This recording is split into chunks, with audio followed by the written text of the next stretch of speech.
You're in the 06010. Focus. Fantasy Focus. Hello and welcome into Fantasy Focus Football, presented by Boost Mobile. It's the three best friends that anyone has ever had here. Alongside Field Yates, Stephania Bell, my name is Daniel Dopp, diving into the Week 11 preview, Part 2. Yesterday, Field and I did a little bit of a back and forth with no Mike Clay. We dove into the first half of the week, so go back and check that out if you have not. Today, we're going to obviously dive into the Thursday Night Football recap and the rest of that preview. Guys, it is so great to have you. And Field, I just want you to know, I am so proud of you for surviving the Jake Elliott roller coaster that you went on last night, my friend. I don't know if anyone else saw these tweets, but I know for a fact that you were not the only person to potentially start Jake Elliott.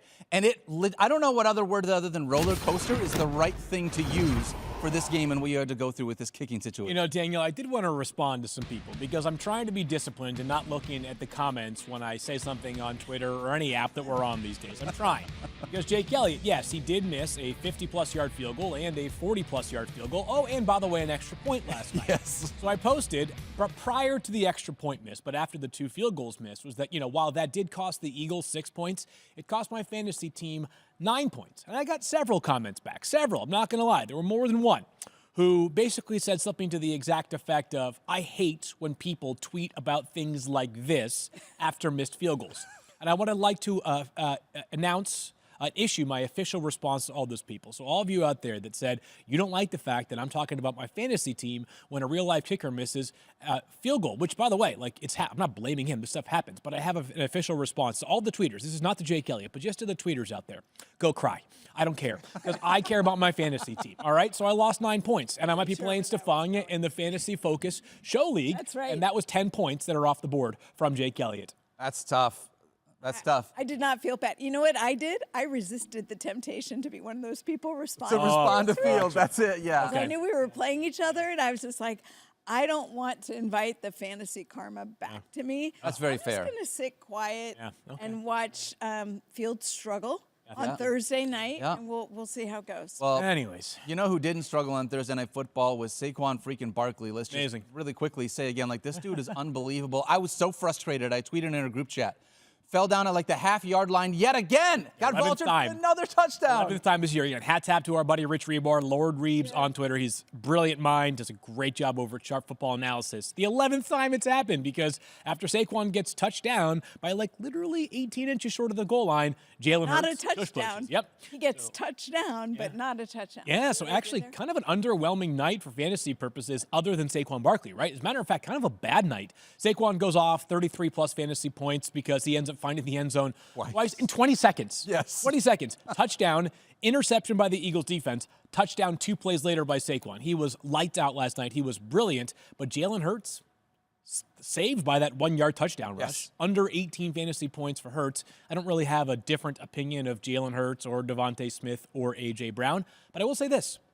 Little nervous about Jaden Daniels, who last night had yet another bad performance for fantasy relative to the standard that he set at the beginning of the season. I am not the person who should be qualified to say this kind of thing, but I will offer my opinion and see what Stephania thinks. I think Jaden Daniels is really, really impacted by that rib injury. They are hardly running him at all in a designed fashion right now, and they were talking about this on the broadcast last night. Yes, the torque required to throw the football down the field stems from your ribs. I pay attention, Stephania. So I think that is a big problem. It's a bad matchup. Philadelphia is balling right now, but I think part of the recent struggles of Jaden Daniels is this rib injury, which just because he is playing, Stephania, does not mean that he is just 100% healthy. Right. Welcome to NFL football. You know, I mean, so many guys are playing injured. We see these stories all the time. I actually try and promote them to show people that guys are playing through things that you're not thinking about.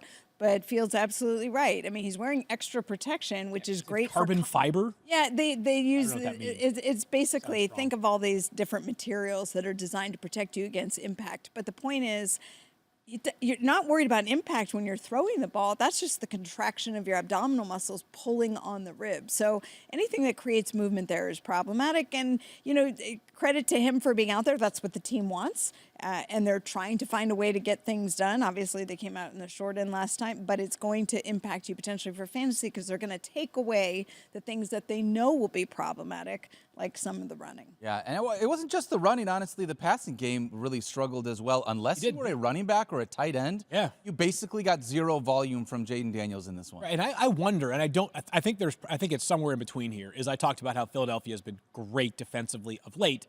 I would say most notably great against opposing wide receivers. Mike has been talking about this on wide receiver cornerback matchups. And so I wonder if the reason why pretty much all the work went to the running backs and the tight ends last night, especially Austin Eckler, who had 8 catches, 8 for 89 yards, just a ridiculous night for Eckler. I wonder if a lot of that was because Washington said, I mean, we can't beat these corners, so why bother, right? Like, let's try to avoid these terrific corners. Maybe not as much to the point that they avoided Terry McLaurin, but avoid them a little bit and funnel things in the middle of the field. But Eckler has, these two guys have kind of maintained their value alongside each other, not just when either is available and the other is not. For what it's worth, I was praying, along with the rest of our country, for that late touchdown and 2-point conversion for Jaden Daniels, because without those 6 points, he would have had under 8 points at the quarterback spot. I mean, getting that late garbage time. We talk about my favorite fantasy time points are garbage time 100%, points. yeah. Like they still count exactly the same, but without that, we would have been in a much, much worse conversation for Jaden Daniels. I do wonder how this is going to affect everyone moving forward, because there's not going to be a chance for him just to sit it out. He doesn't get a chance to really heal. No, but but he'll get stronger as he continues to play through. We've seen this before. I do want to say, by the way, welcome back, Brian Robinson, who had been out with a hamstring injury. And if you watched how he scored, he didn't score on the first run, but then the second one they gave him a 1-yard carry. And I think if you're not watching the game, a lot of times you hear a 1-yard carry. That was probably just like an easy pass into the end zone. He was dragging defenders. To me, that's another indicator of that hamstring feeling pretty good that he could do that. Yeah. I'll tell you what, it was great to be able to see him back, and obviously he got the majority of the work in the ground game. Fields, you mentioned Austin Eckler being fantastic in the receiving game. That guy looks like he's continued to find the fountain of youth here this season. Like, I know he was cast aside there at what it feels like from Los Angeles with what they were doing. It just didn't fit that new system. But yeah, 2 big changes there, right? First of all, he is no longer asked to carry the ball 15 or 20 times a game. Second of all, not dealing with an ankle injury, which it was for much of last year. He has talked about this. I also want to announce that I am retiring, not from this show. Don't you get any ideas, people, nor from the world of fantasy football, but from asking for things to happen in a specific game, right? Remember in the show yesterday, I was like, yeah, maybe if AJ gets 30 and Saquon gets 10 in non-PPR scoring, we'll be okay. Yeah. I had it backwards. It was the opposite. Yeah, so I have enough Saquon that I'm obviously thrilled about that, but specific to that league where I was agonizing over a decision, the exact opposite happened. Didn't feel great. Didn't feel great. Shout out to Mike Clay being able to get a dub for his Eagles. All right, when we come back, we're going to dive into this or that. Who would you rather have in your lineup this week? We'll see you guys in just a moment. Best part about ESPN Fantasy is you guys, the fantasy football community, and we want to make sure that we are always answering your questions as much as we possibly can. Head on over to Twitter. Use the hashtag FFNow to drop in your questions. Talk smack to Mike Clay. Maybe tell Field who his long shot should be this week as well. Use the hashtag FFNow and tune in Sunday on ESPN2 at 10 a.m. Eastern to see if you can make it onto the show. Back here on Fantasy Focus alongside Field Jason, Stephania Bell. My name is Daniel Dopp. We're going to do a little this or that. Who would you prefer in your week 11 lineup? Exactly, Stephania. A little music here for that. I love that one. All right, let's start with the Baltimore Ravens and Pittsburgh Steelers. This one is a deeper league flex conversation, all right? Yeah. We're talking about Mike Williams or Rome Odunze. If you had to choose one of these two to be your flex in a 12, 14, 16-team league, we're not suggesting this in a 10-team league, who would you go with? Which one wants to start? Stephania, you want to start? I'll start. I think it's a question of, are you at a situation right now where you're hoping that you can try and make the fantasy playoffs? And if you are you swinging for the fences? And to me, that's the Mike Williams play. Because Mike Williams has more upside on big play, and he proved it. in his first game with the Steelers when he had that huge play for a touchdown. It could be that he relies on a score, but this is where they're going to tend to use him, right? This is where Mike Williams shines. The contested catch, a big play. If it's not George Pickens, it's going to be Mike Williams, and they're not afraid to throw to him. So, I'm probably picking Mike Williams, although I think Rome Odunze, you're relying on volume in an offense that is struggling right now. Really bad when you look at these two passing games, Field Yates. Russell Wilson, since he came back, averaging 245 yards passing per game and 2 touchdowns. Caleb Williams, not even over 200 yards, averaging 198 passing yards and only 1 touchdown per game. So it just feels like this Steelers, I can't believe I'm saying this Steelers passing game is just clicking. Yeah, it is. And this is what makes it so difficult, is there are some underlying numbers that obviously skew in the direction of Rome Odunze, who is ranked higher in my rankings because I'm probably, when I'm getting past wide receiver, like 35 or 40, I'm probably okay with like finding the floor guy. Last week, and just in general, Rome Odunze is playing about 80% of the Bears' passing snaps. So he's running about 80% of the routes, to put it differently. Meanwhile, Mike Williams, who did have that monster play last week, played 9 snaps. Right? So it was his first week, but that's what I'm going to get to, is that it's his first week, right? You'd expect him to play more and more by the week. Yep. The question is, does that graduate from 9 to like 39? Or does it graduate from like 9 snaps to 19 snaps? If you're going to get 20 snaps from Mike Williams, is that enough to overtake 55 snaps from Rome Odunze?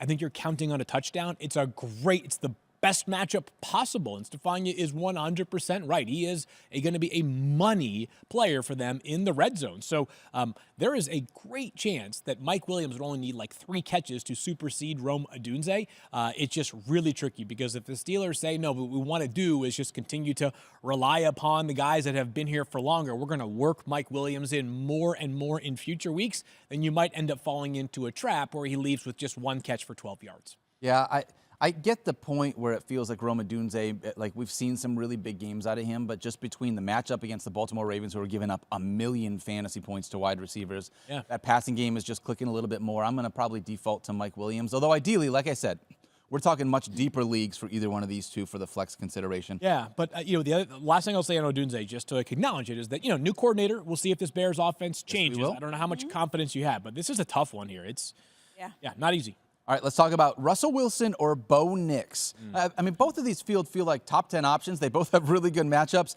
I don't think you're going to go wrong with starting either one of them. Yeah. Okay, so I have them both inside the top 10, as do you. Which one would you be starting, though, if you had both? I've got Russell Wilson as quarterback 7. I've got Bo Nix as quarterback 9. Actually, if you see it on the screen right now because you're watching, that number has been adjusted because we had the 2 quarterbacks removed from last night. Correct. So I always get my notes done prior to Thursday Night Football. The ranks are updated afterwards, so my apologies for the discrepancy there. I'm a get stuff done ahead of time. Exactly. Yes, I'm a scrappy grinder. But it's a great matchup for the Steelers wide receivers, which means it's a great matchup for the quarterback as well, right? Yep. The Ravens are allowing 22.0 fantasy points per game to opposing quarterbacks. If it sounds bad, it is. It's the 2nd worst in the NFL. They have been terrible. However, though, for Bo, who's been a better, more consistent quarterback for fantasy purposes than Russell Wilson this year, he is facing the Falcons, who are allowing over 18 fantasy points per game. So still a very great good matchup as well. Of course, as we know with Bo, he is rushing the football like a young Russell Wilson. Russ has not been running at all for the Steelers since taking over as the starting quarterback. They have a couple of backs they rely upon for such means instead. So I give the slight edge to Russell Wilson because of the matchup, but 2 very, very solid options. Ooh, I'm giving the slight edge to Bo Nix in this matchup, Field Yates. And since week 6, quarterback 6 in fantasy points per game. He is 7th in rush attempts and rushing yards per game, which you just mentioned. He's just utilizing his legs a little bit more. And knowing that these matchups, like they're both just really good matchups. I mean, that's the situation. If it felt like one of them was clearly in a better spot, and yes, the Ravens give up a ton of fantasy points, but it's not like the Falcons have been doing anything different. So give me the guy that I have seen a little bit more consistency from and that utilizes his legs a little bit more. I'm going to go Bo Nix. Bell? Yeah, break the tie for us. I actually have this decision in the league. So I'm one of the people who has to live by where I plant my flag. And I can't believe I'm saying this. I'm planting it with Bo Nix because of the rushing. But that was my edge too. I love this matchup for Russell Wilson. I just talked about expecting a big play or several for him downfield, looking for Mike Williams and or George Pickens. But that Bo Nix rushing has been consistent. If it was just a once in a while thing, I'd be a little more nervous. But I feel like he's going to have to move a little bit against the Falcons, and I think that will happen. So I'm gonna take the edge with Bo Nix. What if he got in the end zone? What if he decided to score a rushing touchdown? What if he decided? Wouldn't that be great? What if he decided to do that? That would be great. I'd be in All on right, that. board bet then. It's You guys want to do it? close. Yeah, let's do it. All right, so a 1-on-2 board bet. I will get 2 victories for this when Russell Wilson, because I say Russell Wilson outscores Bo Nix in fantasy points in Week 11. All you, Stephania. I say Bo Nix outscores Russell Wilson in fantasy points this weekend. Put it on the board. Put it on the board. I love it. Love it. All right, that'll be a fun one for us to be able to watch. Let's dive into a couple of tight ends. It'll be fun if I'm winning. Well, if we're winning, for what it's worth, I will The take set the is loss. bound to have some fun. Yes, There exactly. we go. Exactly. Let's talk about some tight ends. Stephania, you have been wanting to make Mark Andrews happen. In fact, over the last handful of weeks, Sure have. it has happened. What can you Take tell full us? credit, by the way. Yeah. Welcome. Now that Mike is not here, we can give America. you a little bit of credit for that. Yes. Obviously, his game is different. If there is no Isaiah Likely, he has been limited at practice. What can you tell us about Likely's chances for this game? Yeah, full practice yesterday, moving well. So I do think Isaiah Likely is back, which cramps Mark Andrews' style a little bit, unfortunately.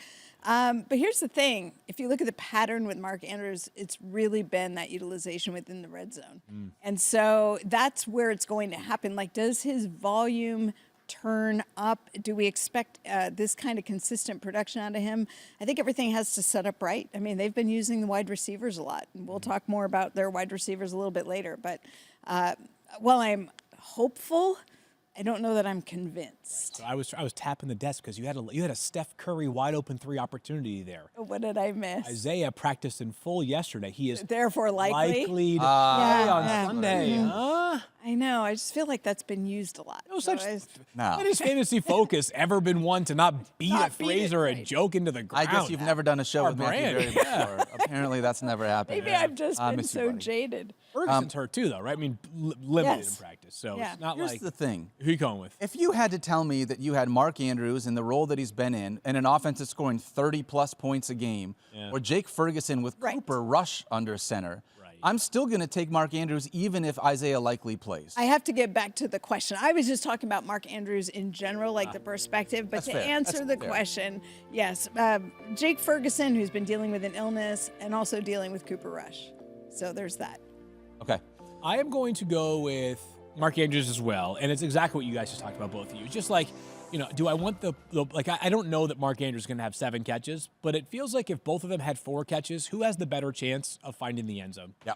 I've said this often about tight ends, more so than running back or wide receiver. I hunt touchdowns because after the first few sort of like unimpeachable must-start tight ends, then I get down to guys who I'm like, listen, if I can get 12 points from you, I would be over the moon. Thrilled, yeah. And I just, I watched that Dallas Cowboys offense last week. They had the fewest passing yards in a game since at least 2001. It'll be better on Monday night. I'm not sure it'll be a whole lot better, though. Yeah, did you see Jerry Jones' comments about not closing the curtains because it's an advantage for them? Yeah, stop it. Stop. All right, we got one more conversation here about this or that, and it's a good one. I think this is a really fun conversation. Okay. Drake London is going to draw the Pat Surtain shadow, or Tyreek Hill, who might be one of the biggest questions that people are trying to figure out. What do I do with him here in Week 11 field? Yeah. I mean, what do you do against a guy who has been the #1 wide receiver? He was drafted as the #1 wide receiver. You know what the upside for Tyreek Hill is. Yeah. Against a guy who is going up against a cornerback that has continually shut down wide receivers. Which side are you on? So I'm actually going to make the case for both, talk about both of them. My answer, based off my rankings, is Drake London. Okay. But I think it's almost, to your point, Daniel, it's like there are some mitigating factors with each of them this week. Correct. London is down to wide receiver 12 for me this week. If you go read Mike's wide receiver cornerback matchup column every week, you'll notice that like pretty much whoever is playing the Broncos is highlighted there because Pat Surtain is that good. If you're looking for a sliver of hope, though, for Drake London, on top of the fact that he's awesome and played through a hip injury last week and had like 9 catches for 87 yards, he actually has been a very useful and high-volume slot receiver as well this year, has Drake London. Check this out. According to True Media, who does this out. an Who are you, amazing Mike Clay? job. I know, very Mike Clay. This year, here are Drake London's ranks from the slot. Okay. And keep in mind, Pat Surtain is very unlikely to follow him into Travel in the there, slot. yep. The Broncos do have a good slot corner, but it's not Pat Surtain. Drake London has tied for the 3rd most slot catches with 32. Love that. He's tied for the 4th most slot receiving yards, 382, and he has 4 slot touchdowns this year. That's the most in the NFL amongst all wide receivers. So, as Mike described it, a moderate downgrade for Drake London, not enough to pull him out of your lineup. I land there as well. He's wide receiver 12. We have all talked about Tyreek Hill this week. He's a little bit lower for me, but we have some apprehension because of, well, the last 10 weeks. Basically this season. Stephania, when I look at this, over the last 3 healthy games, Drake London has more snaps, more routes, more targets, more receptions, more receiving yards, more end zone targets. I think the offense is just playing better as well in Atlanta. Give me Drake London. Which side are you going on this one? This is actually hard for me because I think Tyreek Hill is always the risk for a big play. Yes. And despite the wrist injury, which if people haven't heard, he has talked about the fact that he is considering as postseason surgery. Like it's that bad that the ligament might need to be repaired, but it's not going to happen now. So what you get is what you're seeing. With Tua, he's better, but they haven't had much time together. So I still think there's a chance for a huge Tyreek Hill game, but I prefer consistency. So I'm going to side on the Drake London side. All right. Well, I'll tell you what. On the Drake London side. If you have Tyreek Hill lineup decisions, use the hashtag FFNow and send them over to us because we want to know what you're doing if you have Tyreek Hill and you're deciding between him and another wide receiver for your Week 11 lineup. All right, when we come back, we're going to dive into the wide receiver trust tree. We'll see you guys in just one moment. The fantasy playoffs are fast approaching. Make sure that you make the cut by subscribing to ESPN Plus. Find your tips, tricks, and strategies by some of the best in the business, and make sure that you are fighting for your fantasy championship before it is too late. Subscribe to ESPN Plus right now by going to espnplus.com. Back here on Fantasy Focus Football, my name is Daniel Dopp, here with Stephania Bell and Yates. Let's go into the wide receiver trust tree. Do it. Sometimes trust is a strong word, as our old friend used to say.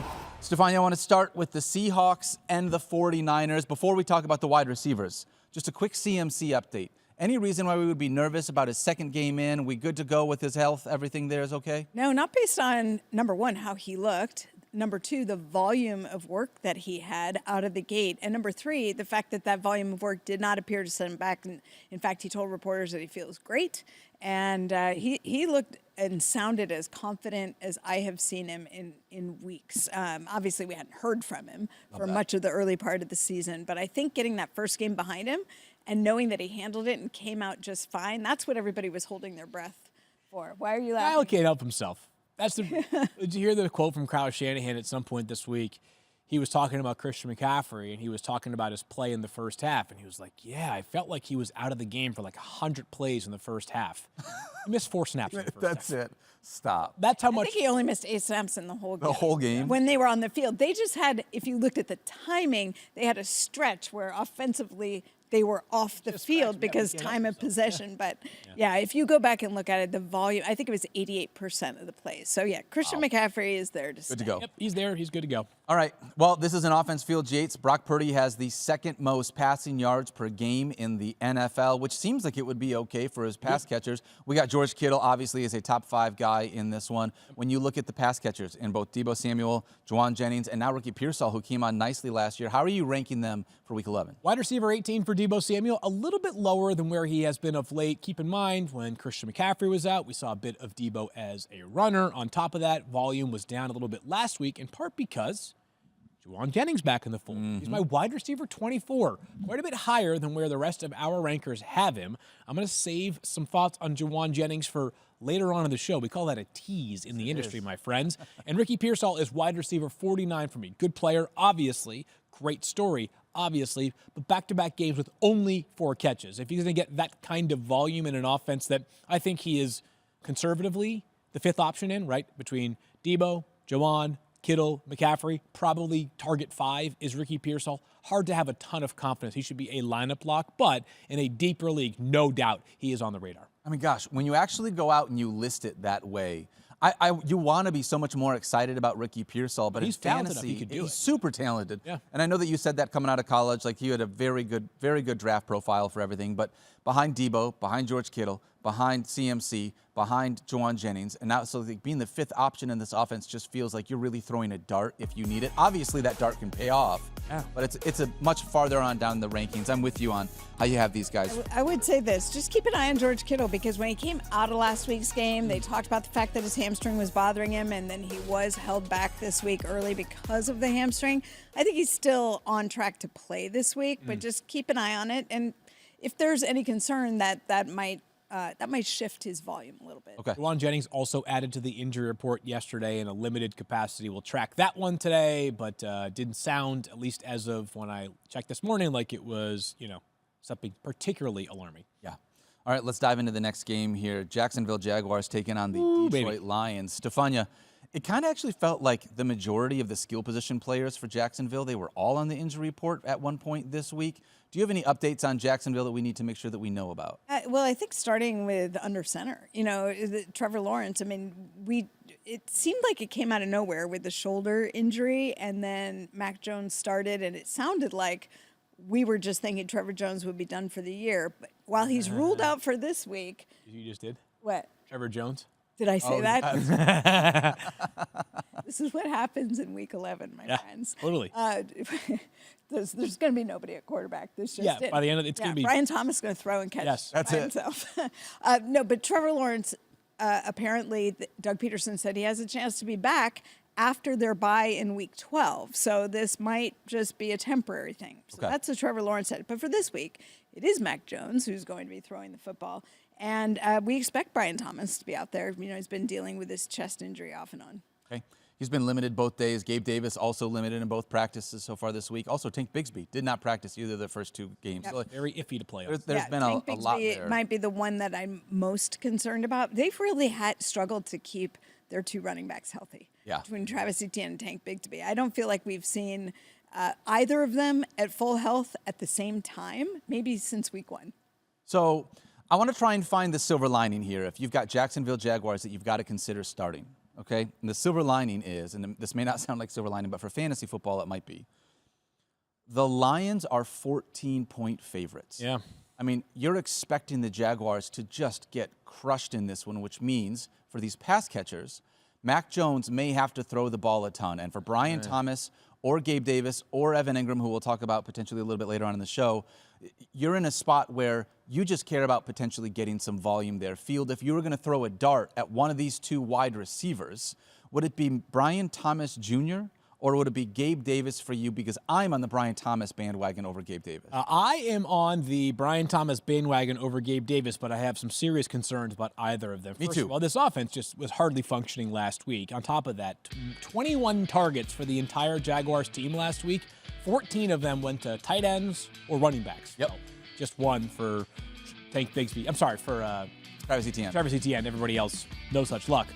That being said, I have Brian Thomas as wide receiver 34. He only needs one, right? That's good. But over the past 2 games, he has exactly 2 catches in each on exactly 3 targets. Meanwhile, Gabe Davis, I don't know what to tell you if you're still asking us about what we should do with Gabe Davis in fantasy football. This is now Gabe's 5th year in the NFL. If you don't know what Gabe Davis is, the joke is on you. He has 1 or 0 catches in 4 of his last 6 games.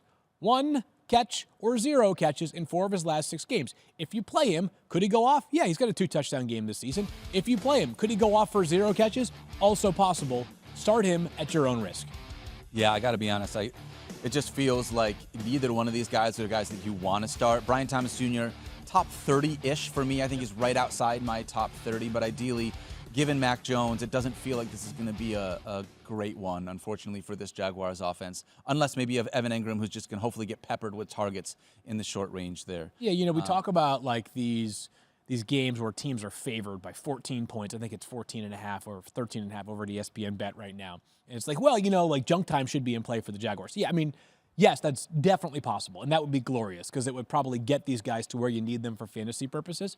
Sometimes it's also possible that this is just like a 41-7 game, and it's like they just suck the entire game. Sorry. Yo, say some more about it. Yeah, Yo, I'm just Also, you said nothing about my drip today, guys. Come on, I got a brand new white Jared Goff jersey. slick right there, I did order it last Friday. Oh, and I was hoping it was going to get here for this show and that the package wasn't going to be intercepted sometime throughout the week. I see what you did. But in fact, it did make it. I know. I know. And by the way, Comedy knows no boundaries, guys. yeah, that he had like the best touchdown to interception ratio. Oh my gosh, he's unbelievable. I love Jared Goff. I didn't have a white line. Everyone gets a bad day at the office, Daniel. You're right, Stephania. You're right. Even guys like CeeDee Lamb, they're allowed to have bad days Did at the he office. have the bad day though? It's not Was even it his him? fault. Yeah. It's not really CD having a bad day at the office. I feel like this is. It's maybe having no office manager. That's right. That's kind of like what it is. It's so frustrating. I could not believe, I'm just going to come back to this really quickly, that CD was like, close the curtains, and Jerry Jones, who doesn't even step foot on the field to actually play football, is like, no, it gives us an advantage. Like, you know if it gives you an advantage. You're not out there trying to catch passes. Yeah. What do you mean, Jerry? Watch That's the tape. ridiculous. It was not an advantage in that moment. With this team, you got Houston taking on Dallas this week. Stephania, is CeeDee Lamb the only Dallas Cowboy player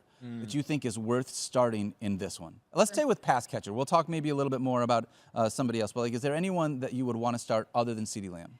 Right now, I think he's at maybe Jake Ferguson if you're desperate and you need the tight end You help. got a tight end you to know? buy or But maybe something like that. But even then, I'm looking around for what my options are, certainly in a 10-team league. And CeeDee Lamb, I'm closing my, you know how we talk about close your eyes and just do it and hope for the best? That's what you have to hope for. I mean, was a terrible outing. They did have him carry the ball once. I mean, using him kind of in that Deebo Samuel, end around run kind of way.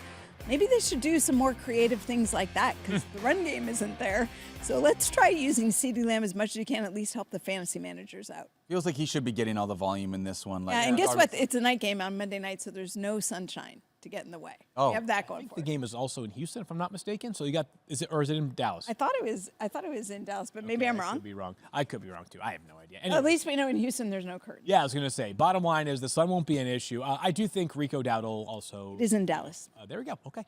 Rico Dowdle on the radar as well here. He is super boring, but, the Cowboys saying all the right things about an increased workload for Dowdle. Oh, great. Now that Cooper Rush is under center, we know exactly who the starting running back is. Everybody made the joke at the same time yesterday on Twitter, and I still laugh at a lot of them. Yes. Which was basically like, oh, congratulations on figuring out the thing you should have known 14 weeks ago in week 11, right? Like, Wait, so Dalvin Cook isn't coming in? Oh, my God. gosh. Best shape of his life, Dalvin Cook, isn't much of a factor here. Like, You know what? He can still be in the best shape of his life and not is he be really? a factor. I don't know. That's a great question. I'm sure he's in. I mean, I know the guy is in top 1% of the world Much shape. respect to Dalvin Cook. Yeah, we love Dalvin Great Cook, for a long but time. it's like But just the you whole really think Dallas he actually run was like, I feel like I'm in the best shape of my life See, right we now. could have Like, Derrick Henry, or we could stick with Zeke, Eesh. Rico, maybe Dalvin Cook. Okay. That doesn't anyway. feel great. Yeah, Rico Dowdle is someone that if you needed to, you could potentially use just He's because boring, He's going to but- get volume. He's going to be the guy, but it's going to be tough. If I were defenses against Cooper Rush, I would do everything I can to say, we're going to make your arm beat us in this game because I don't think that that's Cowboys are asking like for a running clock in this game. Yes. Yeah. Yes. Just like it's a high school basketball game. Just like keep that clock going the entire time. Eesh, man. All right, when we Anyways. come back, we got more here on Fantasy Focus Football. More of the Week 11 preview part 2 coming up. We'll see you guys in just a moment. ESPN Bet Live has everything you need to know before betting this week's football slate. Aaron, Joe, and Tyler got you covered with all the picks, props, and parlays. Plus, on Sunday, Liz Loza and I will stop by for our props that pop. You don't want to miss it. Check out ESPN Bet Live Sunday morning. Back here on Fantasy Focus Football, guys, we're going to do a little risky business segment. I actually had a hat before the show, drew out some names to see who's going to do a whitey-tighty slide across the set field. Your name was the one that was drawn. Okay, two things. It's Tighty Whitey. Yeah, It's not so- Oh, did I say Whitey. whitey-tighty? You did. Okay. Okay, but I said Trevor Jones, so you're off the hook. Number two, what school did Joel go to in risky business? Oh, that's a good question. I'm going to be so disappointed in myself. Everybody knows the answer is Princeton. I think it's Yale. Why would I ask the question? Princeton could use a guy like Joel. They Thank sure you. could. I literally had no idea. I just figured if she was asking, the answer was Good on probably you, Princeton. Bill Yates. Look at those, getting those context clues. Yeah, Princeton could use a guy like Joel. That's in there. If anyone was our Anyway. Tom Cruise, Field Yates, it's probably going to be you. So I appreciate you being able to play along with It's not a that. Scientology joke, is it? No, I don't think so. Okay, because I'm not assigned. No, I just like you are. You're just like a good-looking human. Being able thanks. to like, I could just see that you play that role well. Now I'm seeing things like. You know what? I'm sorry. I'm putting this image in everyone's head. I'm not trying to do that. Good call, good Little call. Bob Seger music, and all of a sudden we're Moving along. Let's dive into a couple of positions that maybe we're trying to figure out what we need to do here. Zay Flowers taking on the Steelers. Guys, Zay Flowers is awesome and has a boom-bust nature to his game, in part because of the way that they utilize him in this offense. Since week 2, 5 games over 18.5 fantasy points. He also has 4 games under 7.5 fantasy points. The gap between those two, honestly, is huge. 18.5 to 7.5 is a big difference. I'm still starting him here in week 2 against the Steelers. Field, where do you have him ranked? Do you know? Inside the top 20? Week 11, just. Sorry, what did I say? Week 2? Week 2, yeah. That's because I just said since week 2. That's my bad. I've got him as wide receiver 14. 14, okay. That has been updated. No, it stayed the same since last night. Wide receiver 14 for Zay Flowers for me, to your point, Daniel. He's got 5 games with 9 or more targets this season. So you just have to ride the wave. There are other wide receivers that bring you more comfort and joy week in and week out, but Zay Flowers is still good enough that he should absolutely be on your radar. I have him as wide receiver 14, and every team that I have Zay Flowers on my roster, I am starting him and cranking him up this week, even in what is a bad matchup. But bad matchups are relative for the Ravens, right? Like, they're a bad matchup, and Lamar has traditionally struggled against the Steelers compared to every other team. But, like, are you really that afraid when Lamar is the quarterback? Well, so I have something to just throw into the mix. please do, Stephania. Deontay Johnson returns to Pittsburgh. Oh, a revenge game, you're saying. Yeah, and I have a feeling that there is going to be, you got an antsy Deontay Johnson. Yeah. You got an opportunity to get a highly motivated Deontay, a big-time catch. Steelers' defense isn't even planning on it. Yeah, they're not even thinking about it. They'll never see it coming. They'll never see it coming. Here's the thing. I love Zay Flowers, and clearly he is the preferred, I think, pass catcher on the Ravens. But in any given week, that changes. It shifts. We've seen others be started. I saw Rashad Bateman on my fantasy bench do really nicely. So that's why he's in the risky business category, Zay Flowers is. But I do think I'm just throwing it out there about the Deontay Johnson. Field, you gave me this the other day, and I'm going to throw one back at you if you don't mind, okay? I have no idea on Deontay, by the way. I know. None of us do. Todd Monken yesterday was asked about it and was like, yeah, certainly you want to get guys more involved, but yeah. I'm in a league. Well, maybe I ask you, Stephania. I'm in a league with Field Yates, the Gaskell League with our good buddies. Don't listen, Field. We'll just have a private Keith conversation. Lipscomb, Pierre Biquet, Tristan Cockcroft, bunch of good guys here. I'm going to look at my phone for a second. All right, Field's I've got to not decide me. between 4 different wide receivers. Gotcha. Okay? Amon-Ra St. Brown, Garrett Wilson, Deebo Samuel, and Zay Flowers. I need to start 3 of them. I'm starting Amon-Ra, I'm starting Garrett Wilson, and it's between Deebo and Zay Flowers. Which one would you start here? And I know you're the resident 49ers fan, so there might be a little bit of bias baked into this one. But I feel like that's a really tough spot because Deebo and Zay are close enough. It's like, do I need the boom-bust nature of Zay? But also, Deebo hasn't been super consistent. Deebo does have some boom-bust nature to him, but I think I'm going to go with Deebo. You're going to go with Deebo? Yeah. I wasn't listening, but me too with Deebo. Yeah, is that what you would do? I wasn't listening, but sure. I agree with Stephania. I blindly agree with Stephania. Yes. All right, let's talk about this next player. We just mentioned for everyone in this Jacksonville Jaguars offense with Mac Jones under center, we have kind of lowered the bar a little bit from a fantasy perspective. Does that same thing account for Evan Ingram, Field, or is he like the one guy that maybe can sustain this Mac Jones story? 8 targets last week, 8 of the 21. So what's that, a target share of 40% almost? So, yeah, way too much trust there. Not like he and Mac have played so much that I can say that with great confidence, but just like he is the focal point of their passing game. Even if he turns 8 targets into 50 yards, to me, good enough. I just think too much volume in a position where we don't have nearly as many bona fide options as we do at wide receivers. So yes, Evan Ingram is my tight end for this week, still being started. Since returning from those injuries, that hamstring injury that he dealt with for quite a while in the beginning of the season, in week 6, he's averaging 12.4 fantasy points per game. Surprising stat, as I was looking this up to me yesterday. Lions have given up the fewest fantasy points to tight ends this year, which is crazy given how much they've given up a lot of fantasy points I know, right? in general. I just looked at it, and Maybe it's there's not enough to. Maybe it's just. haven't really much played any volume elsewhere. really great tight ends though. AJ Barner, there's two of them that I think are good. AJ Barner, Dalton Schultz, Colby Parkinson, Tucker Kraft. He's a pretty good one. Trey McBride, Josh Wiley, Johnny Munt, Jake Ferguson, and Chigo Conko. Like, none of those names other than Trey McBride really move the needle, so maybe this is a situation in which the Detroit Lions defense can get taken advantage of by Evan Ingram. I have him inside my top 6 at the tight end position. I think he is a must-start at the tight end spot this week. Yep. I still think for volume purposes, Evan Ingram. Let's talk about Tank Dell taking on the Dallas Oh, boy. Cowboys. This one's been kind of back and forth as well. Stephania, a quick Nico Collins update. We assuming that he's going to be good to go in this one? We are back in practice, and we saw him get that one limited practice last Friday. Remember, that was the big agonizing decision for the week was, did we think Nico Collins was going to play? And we said, based on the pattern, it didn't appear like he would play last week, and that is correct. But now, back in practice on Thursday, I expect to see him ramp up. They're going towards a Monday night game, and I think you will see Nico Collins. And that definitely has repercussions for Tank Dell. I pulled some numbers. You ready for this? Oh, I'm ready for it. Yeah. First 5 weeks. Hey, check this out. With Nico. No, I'm no Mike Clay.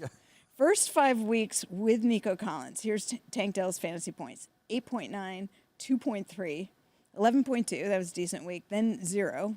Then 7.3. Week 6 through 10. Nico Collins absent. 18.7. No points against Green Bay. That was a weird game. It's a tough one. 13.5, 18.6, and 8.3 last week. So 8.3 should have been higher because he It was should wide have been open in the higher. back of the end zone that C.J. Stroud just missed him on an in. but I definitely think that there's a huge difference with Nico Collins in the mix.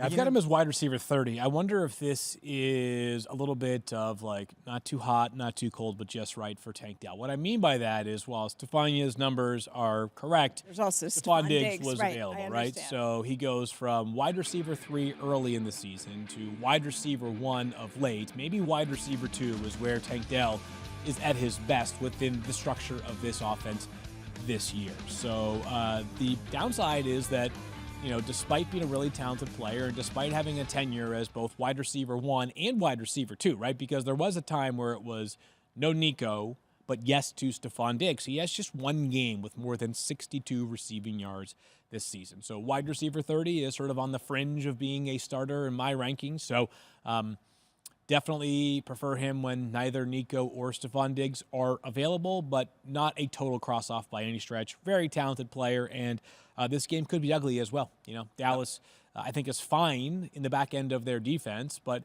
when you can't move the ball on offense and you can't stop the run, it can be very deflating, and all of a sudden, all of your defensive greatness can just kind of become a house of cards. Well, you Yeah, get gassed because you're on the field so much. I mean, that's a part of it, right? Well, 2 of the 3 games that he had double-digit, that Stephon Diggs was still playing in, Tank Dell had double-digit points.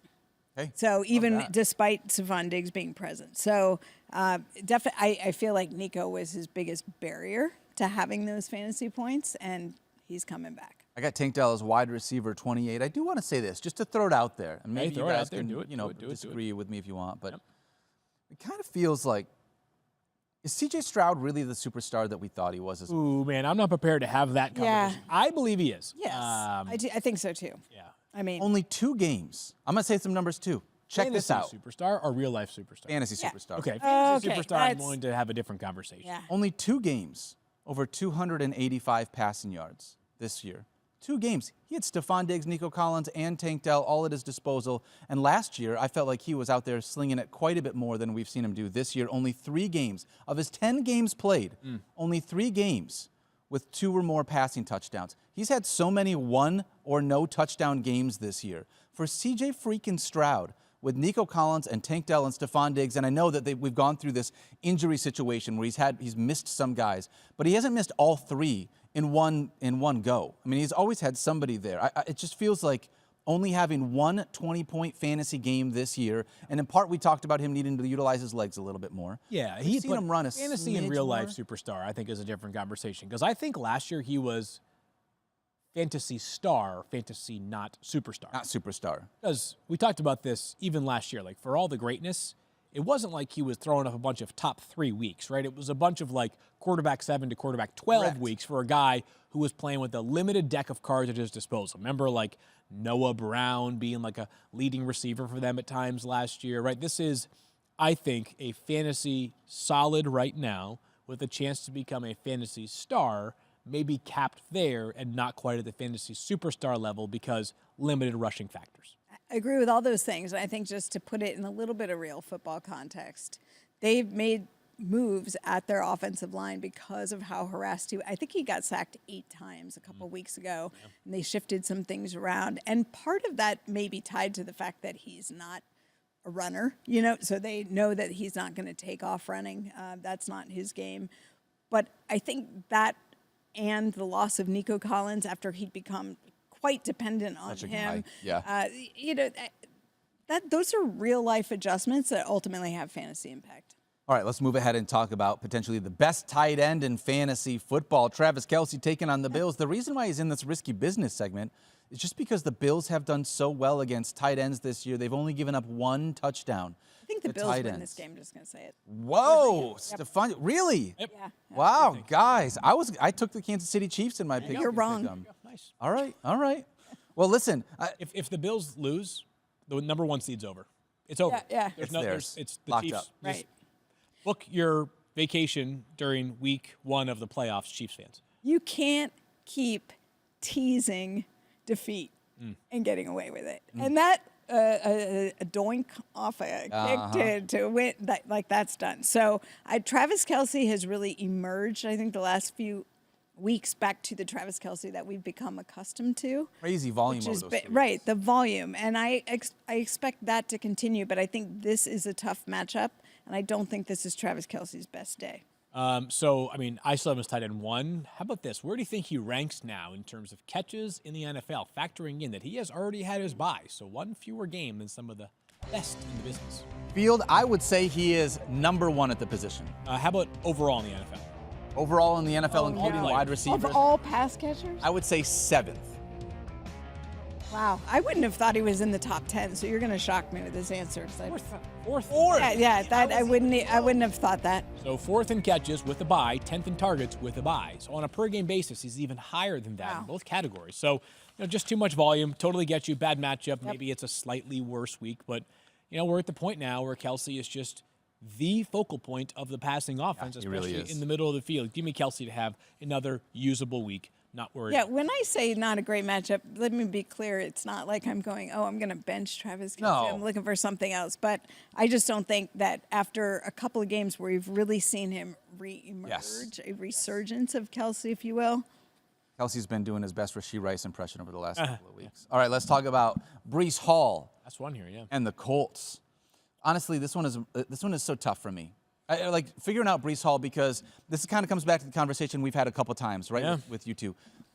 You're either starting or you're not starting Breece Hall. I'm starting Breece Hall. That applies. Like, yes. I am starting him. Yep. But I have been nervous about what he's able to do because it doesn't feel like his ceiling is there the way that I thought it would be with all of the other pieces in this offense. If you told me that Aaron Rodgers has Garrett Wilson and Devontae Adams, I'm thinking, wow, they're probably matriculating the ball down the field at a high rate, given Breece Hall, not only great games from a rushing perspective, because defensive have got to stay back and cover the wide receivers, but also I'm thinking he's going to have a bunch of end zone opportunities. That's not really happening in the way that I thought it was going to. Yeah, I think the most concerning part for me, those touchdown opportunities certainly is a factor, but the rushing kind of is what it is now. He's got 1 touchdown this year. We established the fact that it's not a good running offense, right? It is a good matchup for the Jets running game, but I'm not banking on that. What's most surprising to me, first 7 games of the season, Breece Hall had 49 targets. Quick math, that's 7 targets per game. His last 3 games, he has 11 total targets. That's under 4 per game. So you're not quite cutting his passing utilization in half, but it is decreased by 40-45%. That's significant. It has totally changed the outlook for Breece Hall. So he is still inside my top 20. That's since Devontae Adams joined the team, or was that last? The last 3 games would include Devontae Adams. Yeah. So I think it's 4 games with Adams in total. Okay.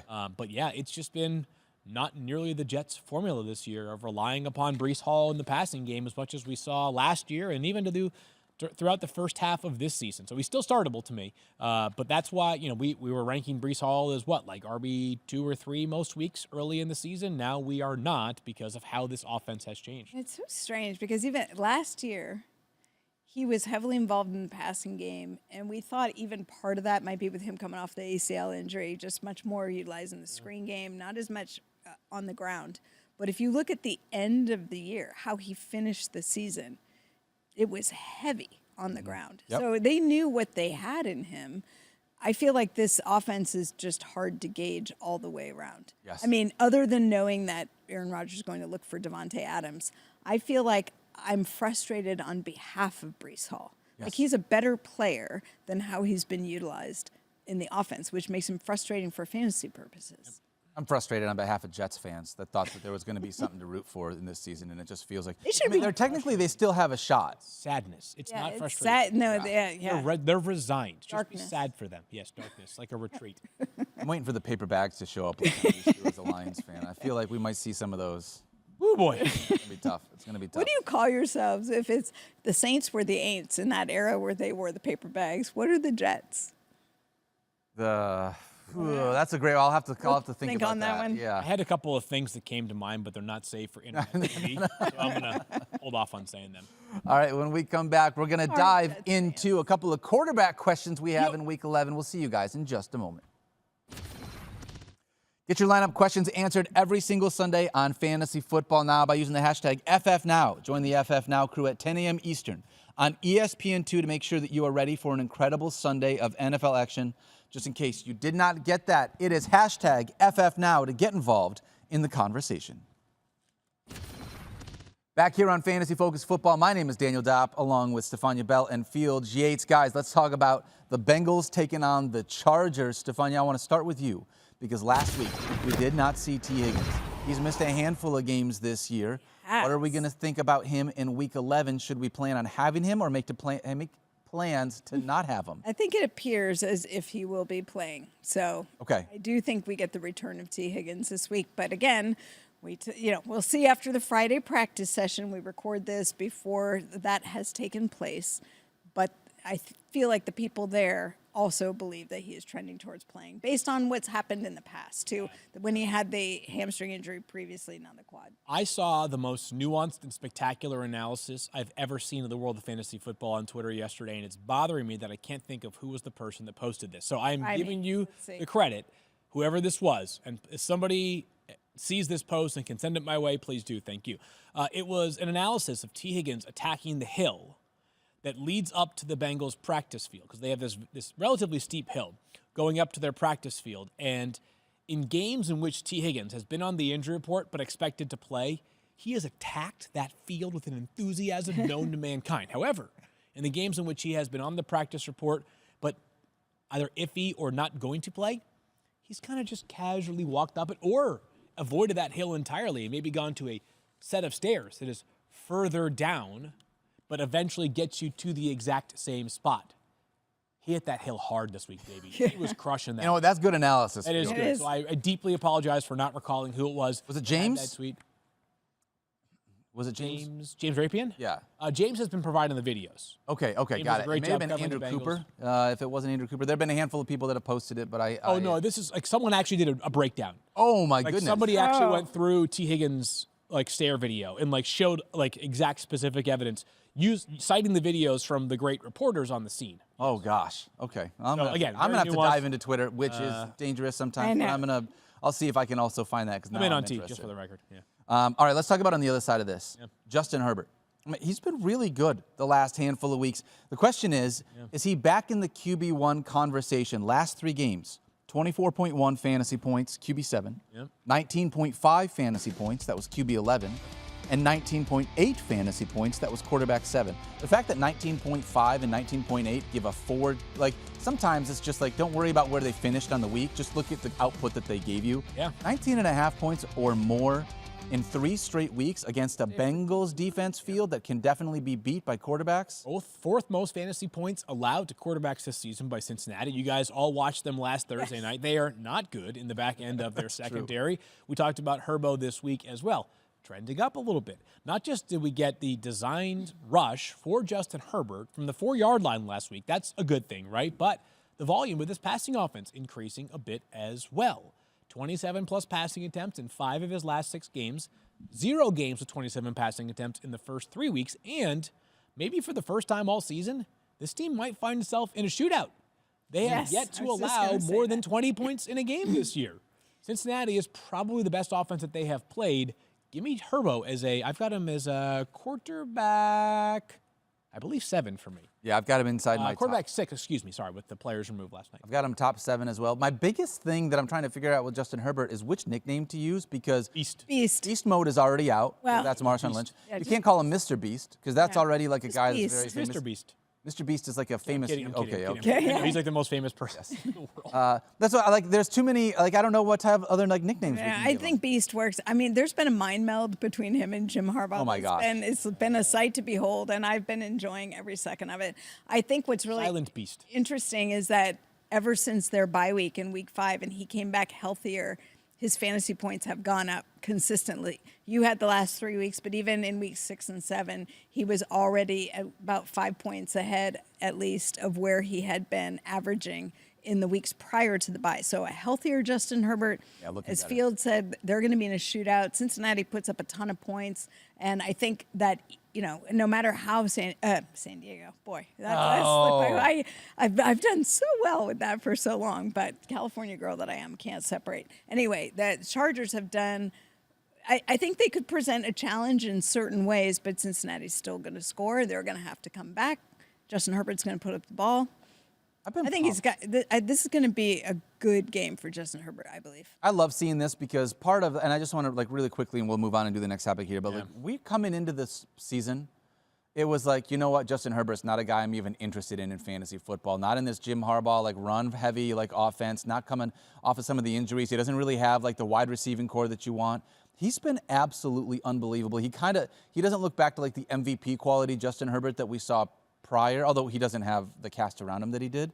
But the dude is just money. I mean, I love being able to root for Justin Herbert. So I'm obviously the big arm, but I also feel like he's playing a little bit looser. Using his and legs. that is part of the relationship with the coach, I feel. It's amazing when you have like a good relationship with your coach, how that is like uplifting and maybe helps your players across the board. All right, let's talk about the Kansas City Chiefs and the Buffalo Bills. We alluded to this game a little bit earlier. On the tweet, by the way. You did find it? It is Andrew Cooper. Coop a fiasco. There you go. Posted. I just quote tweeted it onto my account for those that are looking for it. But it's outstanding. Great job, Andrew.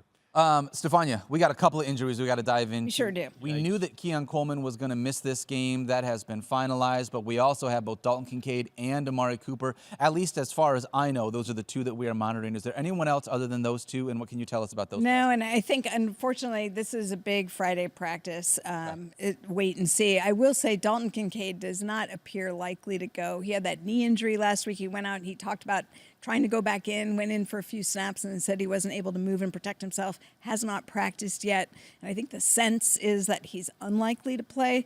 I think the Bills head out to practice shortly, so by the time this airs, we may have better updates on them. But as you mentioned, Keon Coleman already ruled out. Amari Cooper playing with clearly a little protection on his wrist in practice. You can see it. So it's still a question mark there for him. And Dalton Kincaid, I would rate as unlikely at this moment. Gosh, I mean, so it feels like we are looking at a smash week for Khalil Shakir and Matt Collins. Honestly, yeah, I would take Matt Collins over Curtis Samuel for what it's worth at this point. I would agree on that, although Samuel did play quite a bit last week. But, it sounds like Cooper has a chance. Cooper, Shakir, and I think Collins will be the three guys that play the most in that Bills offense. Yep. When you look at the Chiefs in this one, do you think Patrick Mahomes, we just talked about this with Justin Herbert, do you think he's back in the QB1 conversation? He's quarterback 12, Daniel, so he's close. Quarterback 12 for me. He has now 3 straight games of 260 or more passing yards. Playing better for sure, right? Getting more comfortable with these weapons. I was surprised by this. So I was thinking to myself, you know what? I bet the Bills have brought out the best in Patrick Mahomes because they've played a ton, obviously, in meaningful games against Josh Allen and the Bills.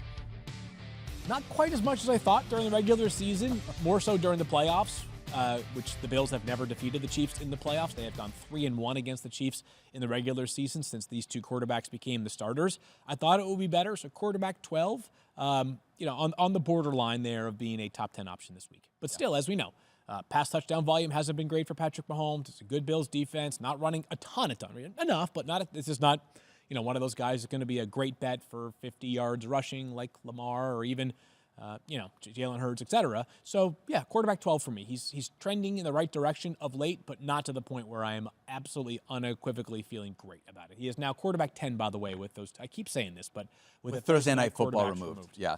When you look at this, go ahead, Stephania. I was just going to say, we talked earlier about the Chiefs doing just enough to win. I think what the stat that surprises me is there's only one game, and that was in Week 9, that Patrick Mahomes had 3 passing touchdowns. Yes. Everything else has been 1, 2, or 0 twice. Yeah. I mean, that's a shock when you think about that offense and the potential of what we think of them as a scoring Best offense. quarterback in the NFL. I mean, this is, Field, you mentioned a stat, 260 passing yards for Patrick. Like, I would have thought that he could do that in his sleep for the rest of his career with the way that things had started. Offense is just running a little bit differently with how much they're relying on the running game here. Yeah, totally. Unfortunately, Kareem Hunt has been a little inefficient, but he's getting he's been very inefficient, but he's getting a ton of volume in this one. Patrick Mahomes. Stephania said this earlier this week, so I am this is her, she has definitely led the ship. And I'm like, the Chiefs, I think, might be extremely patient with Isaiah Pacheco. Yeah. I don't think they feel any need whatsoever to bring this guy back sooner than he needs to. They're 9-0, right? So, he's just getting into practice. Yeah. We've seen this story before when guys come back too quickly from this type of injury, and it does not work in their favor. And the Chiefs are going to That's Tony Pollard in the playoffs. He told me week 15 is when he comes back. I wouldn't be totally floored. He'd have to be activated before then, but you don't want him back too soon and not helping you. And you start him for your fantasy roster. It's true. So. That's true. You don't want to have patient. that. All right. When we come back, we're going to dive into our Week 11 starts of the week. We'll see you guys in just a moment. ESPN Bet with Profit Boost. Same game parlays and exclusive offers from your favorite ESPN personalities. ESPN Bet has sports fans covered with new players getting their first bet insured up to $1,000 in bonus bets by signing up with the promo code FANTASY. Download the ESPN Bet app today. Back here on Fantasy Focus, my name is Daniel Dopp, here with Field Yates and Stephania Bell. We're going to dive into our starts of the week for Week 11, planting our flag on a handful of players. I'm going to start quickly with Mike Clays, who was not here today, but he sent it to me. He said MVS is his start of the week. How? He loves his game. He's actually getting a Marquez Valdez-Scantling tattoo right now in New York City this weekend. What? That's dedication to the He is guaranteeing another not Alan 2-touchdown game. Oh, you know what? He already has one of those. Yeah, he already has a Lazard tattoo, that's why.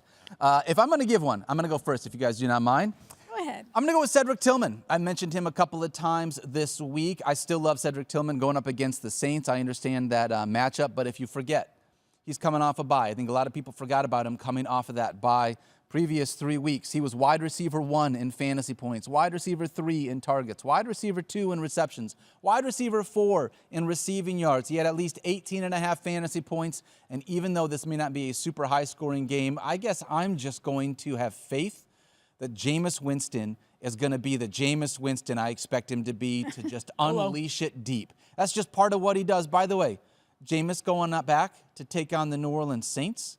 Maybe a little revenge game there. If there was one wide receiver I would think he would hook up with in a revenge game scenario, it's the guy that is running those deep routes. Give me Cedric Tillman as my start of the week here in Week 11. Stephania Bell, where are you going? I'm going with Nico Collins because I think he's going to come back with a vengeance in Monday Night Football. And just let me remind you how much of an impact Nico Collins has had. We've had 10 weeks of football. He's played 5 of them. He's still in the top 25 amongst wide receivers for fantasy points produced, and he's missed half of the season that's been played so far. Double-digit fantasy points every week that he was active. Remember in week 2, 27.5. Remember week 4, over 33 fantasy points. Nico Collins is going to be an answer for C.J. Stroud this week, who's been struggling a bit. He's going to be so excited to have him back. And I don't think we need to wait. By the way, if you're wondering, we talk about wide receivers coming back with a hamstring injury. Sometimes there's a dip. I think this is part of the Texans' strategy in making him wait. We know he's been running at top speed for over a couple weeks now. Let me ask you this question. Who has more fantasy points on the season? Nico Collins missing half the season or Tyreek Hill The way you framed it, probably Nico Collins. It is, in fact, Nico Collins. That was a Mike Clay phrasing there. Yeah. Nico Collins, missing half the season, still has more fantasy points than Tyreek Hill. That's how frustrating it's been. And a lot of people, I mean, the fact that he's in top 25 still is ridiculous. It's unbelievable. Field, where are you going with your start of the week here? Well, as everybody knows, as a lifelong 49ers fan since about an hour and a half ago, I am going to dive into the Juwan Jennings well, who has, assuming he plays, by the way, he has 2 games this year, in which he has played 80% of the snaps or more. Those are the 2 games in which either Brandon Ayuk or Deebo Samuel was unavailable and Juwan Jennings was healthy. Here are the 2 games that he has played 80+% of the snaps. 11 catches for 175 yards and 3 touchdowns on 12 targets.